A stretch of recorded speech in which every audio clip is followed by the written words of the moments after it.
Hello, welcome back to Man v Film. It's time for the Watch Pile, my ongoing self-torturous series where I look at everything I've picked up in a previous month and everything I have watched. We're looking at April, which, generally would be a rather good month for me. I had a holiday, got lots of movies watched. Unfortunately, it's my birthday as well, and I got a lot of things in. Lots of box sets, lots of multiple movies, lots of things to push that watch pile way up, making it much more difficult for me to get through.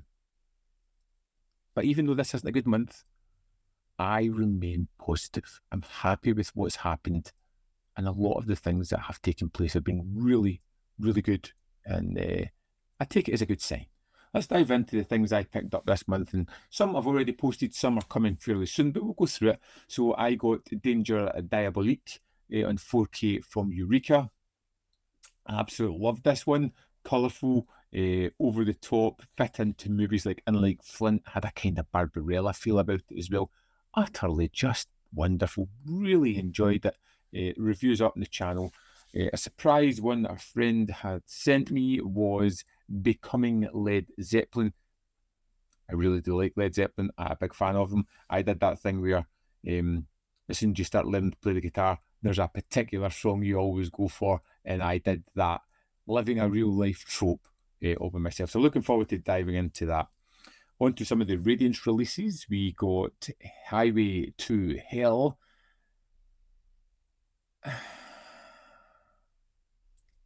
Review coming soon. Say no more. Romancing in Thin Air. Confessions of a Police Captain.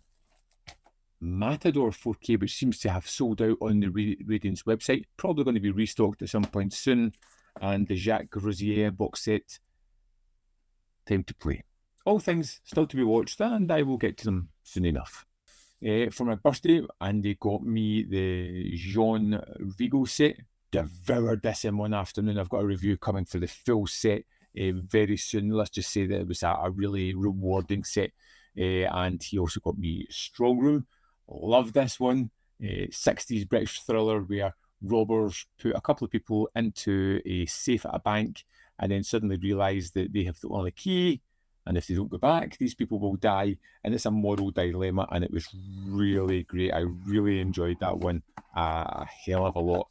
Next up, we have the Forgotten Gialli Volume 9. I've heard it's not one of the best in the series, but I'm looking forward to check it out. Criterion, we have Choi Hark's The Blade. I have got a ridiculous amount of Criterions to get through at some point, so I might just do a small Criterion season myself. I'm just looking at the pile here, roughly about a dozen Criterions to check out, and I really should just do them sooner or later. And The Killer from Arrow. I've watched this. I loved it. It was great revisiting it, and I have a review coming soon for this one. On to the next bunch, we have got Mantrap, the latest Hammer release. I really do love these Hammer releases of films I've never really heard of before, and they are pretty interesting. I really enjoyed Mantrap. It's one of my favourite ones of them that they've released recently. I got the Adventure Calls set, 7 movies, Carol May at CCC. I actually sat last night and I watched Old Shatterhand and Winnetou and Shatterhand in the Valley of Death, and I really enjoyed them. Are they anything out there or breaking the mold or completely unique? Absolutely not. They give a different perspective. They've got great production values, and they're just generally fun. I really enjoyed it, and I'm looking forward to spending my day-to-day watching another 2 or 3, maybe more, depending how I go on. I got the Ben-Hur Steelbook on 4K. There's a review in the channel. Absolute joy revisiting this. Dario Argento's Suspiria, which I loved again. I've got several iterations of this. Hopefully this will be the last one I get, because it's like a defining release. And from Deaf Crocodile, we have Deaf as Fairy Tales. I was really interested in this because it's a precursor to the Eureka set. There's only a crossover of 2 movies, which is really interesting, and I just had a lot of fun with it. Might not be the most groundbreaking but they are definitely unique, very different, and very fun. Lastly, 2 releases from imprint. I got the directed by Sidney Lumet box set, 5 movies in here. It starts off strong with The Wiz and then gets slowly lesser with Daniel, A Stranger Among Us, picks up a little bit with Critical Care, and then I actually like Gloria, which is regarded as his worst film. And then finally, we have the Better Tomorrow trilogy, which was an absolute joy to revisit. Let me just refrain that. Parts 1 and 2 were an absolute joy to revisit. I'd never seen 3 before, and it just didn't fit in with the rest of the films in the set. Lots of movies this month. As you can tell already, I started this watch pile at 336. I was hoping to bring it down, but as you've just seen, an explosion of movies has taken over. So that put me up to 380 in the watch pile, which is ridiculous. Oh. But I watched movies. Not as many as I got, but I watched movies. So let's dive into Letterboxd and have a little look at what I did watch. So here we are. Started with City on Fire, which was really great. I love the fact that we're getting these kind of bigger name-directed or more notable releases on 4Ks and things like that. So fantastic. Finished off the Japanese Godfather Conclusion, which I thought was a really solid series, although I've seen mixed reviews on that one. The Invincible 8 was fine. Middle of the road Eureka kind of classics release. I was hoping for more, but it was nothing more than fine. The Dancing Hawk from Radiance, loved it. Absolutely loved it. It was such a weird film. Now it's a 3.5 because of the story and everything put together, but from a visual style point, I really like what this director does and how he creates his movies. The review for this coming soon. Hard Boiled, instant classic. First time I saw it, going back to it, it's lost none of the power that it had. Excellent, thoroughly recommend it. 4K was amazing. Like I said, it started with The Wiz, which I really enjoyed. It's a 3-star movie. It really is. It's inconsistent. It has some songs that aren't great, and it's got some choices that are a bit, but overall, it was an enjoyable film. Miranda from Shameless, Tinto Brass, it wasn't for me. Daniel was next in the Sidney Lumet box set, and again, I could see what it was trying to do, didn't quite land, and would be something I would rush back to. Suspiria, another 5-star movie. A Stranger Among Us, probably my least favourite from that Sidney Lumet box set. It was a slog to get through.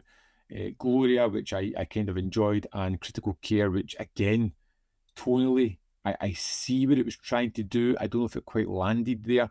And I think it's actually quite pertinent now, all about hospitals just using people as cash, pretty much. They just paid to get money from them. A Better Tomorrow was great. Better Tomorrow 2 was great as well. Mantrap from Hammer was really good. Ben-Hur was incredible. It looked amazing, and just was one of those movies I was watching when my youngest kid was walking through the room and suddenly stopped and sat and watched it as well and just loved it. Danger Diabolique. Spoke of that one. Great. I watched the sequel to Ready or Not. It was not as good as the first one. It's fine, but it's trying to do too much. It's trying to build the mythos and the legacy and make everything bigger and more bloodier. If it wasn't for Samara Weaving, it would probably less than 3 stars. I think she is exceptional and should be like a huge star. She carries that. A Better Tomorrow 3 was not great at all. Feudal, the new generation from Radiance's Mickey set was absolutely brilliant. It was a great 4K. It was a mental film, one that I had been wanting to see for a while, and I really enjoyed. I jumped onto Daily Outlaw Recca next because it was the next shortest one, and it was fine. But after Feudal, I don't know if anything could have compared. And then I watched Agitator, which was a longer one. And I really like this one a lot. I think this is a really underrated Mickey film, one of his best.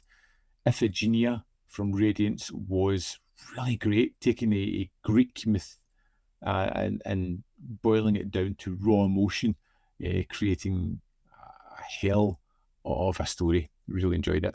The Killer, which I again loved it. Another John Woo one review coming soon.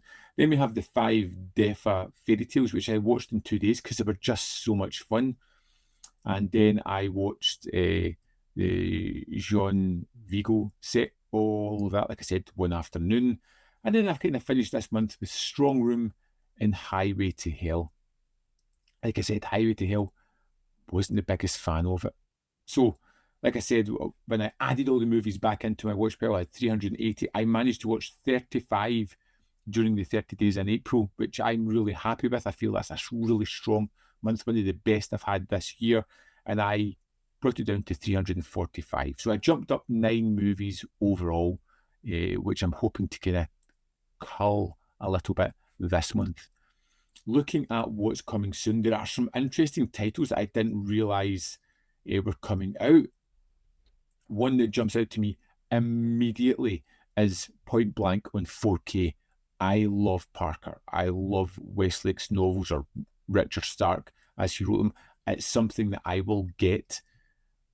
But I always know that in November there's going to be Criterion sales. And if it's not this year, maybe next year, I will be getting Point Blank at some point. Love it.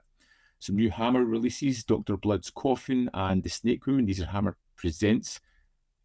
Maybe.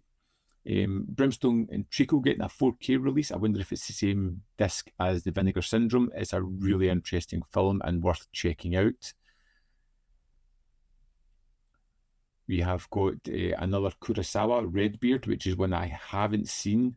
I am, and I will be getting at some point, Invaders from Mars. It's one of those childhood movies that I just absolutely adore. I have not seen it in 30 odd years. I want to see it again.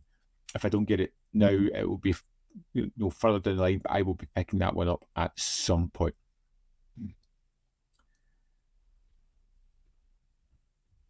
I'm just rushing through here. I don't know if there's going to be too much that's jumping out. The General in 4K, for some reason, it's one of the Buster Keaton movies I haven't seen. I'm looking forward to getting to that. We've got the Radiance titles, Le Professionnel, Jean La Pucelle, High Mom, Aesthetics of a Bullet. Yep, getting all those. I'm giving a miss for Hammer Volume 7. Maybe in a sale further down the line. The films just don't look good. So I'm just going to leave that. Eureka's releases of Trace of Stone looks interesting. Cecil is Dead looks really up my street. I kind of fancy that one a lot. We've got X-Cross from Treasured Films, which sounds interesting. There's a few Treasured Films I need to pick up at some point. Let's see, Insomnia. Absolutely getting that. I haven't seen that one. I'm interested in it. The Cars That Ate Paris 4K, a Peter Weir film I haven't seen again since the early 90s, I think. So maybe further down the line. The Devil's Candy I'll probably get because it's Second Sight. Let's see, there is Hellvator from Treasured Films, which does sound interesting, but maybe later. Zulu Dawn, might get that, because I do love the original Zulu. I don't know if I've seen that one at all. And I think is that there's a bunch of old HMV titles that are being re-released on Blu-ray. Let's just dive through quickly, just finalise what I'm planning to get. So what will I actually get this month? I want to keep it tight. I just want to get things that I want to get the watch pile down more than anything. I think I'm going to stick to the Eureka titles, the Radiance titles.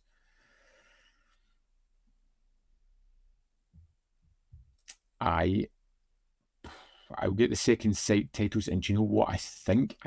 Zulu Dawn, maybe. I may pick up Invaders to Mars if I happen to be passing through a brick and mortar store and see it. I might just pick that up just because. Why not? Yeah, interested. There we have it. That's my April.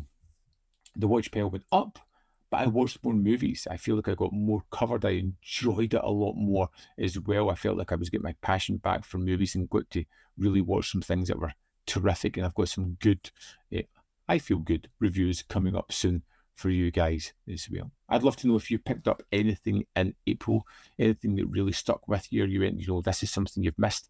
Is there anything in May that I've maybe bypassed there that I should be taking more notice of?